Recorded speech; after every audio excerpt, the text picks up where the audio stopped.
සංසාරේ කවදනම් අපි ආයේ මිනිස්සු වෙලා උපදීද?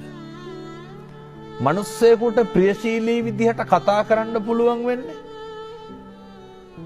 මිනිස්සු වෙලා ඉපදුනොත් විතරයි. අඬ දබර වෙන්න කෑකෝ ගහන්න ඒවට ඕන තරම් ආත්ම තියෙනවා.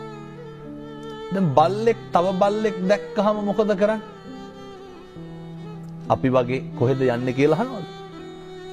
බුරාගෙන පනිනවා. හපන්ඩොට්ටු වෙනවා.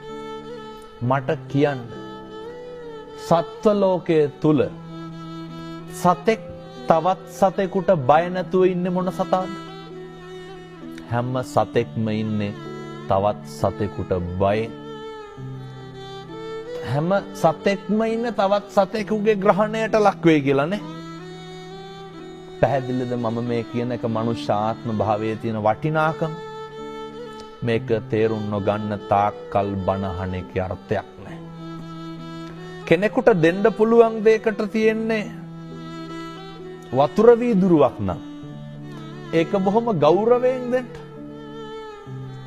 ඒක බොහොම ඕනෑකමින් දෙන්න. මෙහෙම දේශනා කරන්නට හේතුව තමයි පින්නතුනේ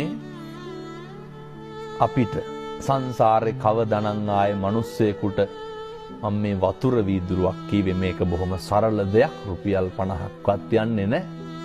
කවදානම් ආයේ කෙනෙකුට වතුර ටිකක් දෙන්න. සමහරු කියනවා නේද ඔය වතුර ටිකක්වත් දෙන්නේ නැහැ උන්ට කියලා. කොහොමද මිනිස්සු එහෙම කියන්නේ?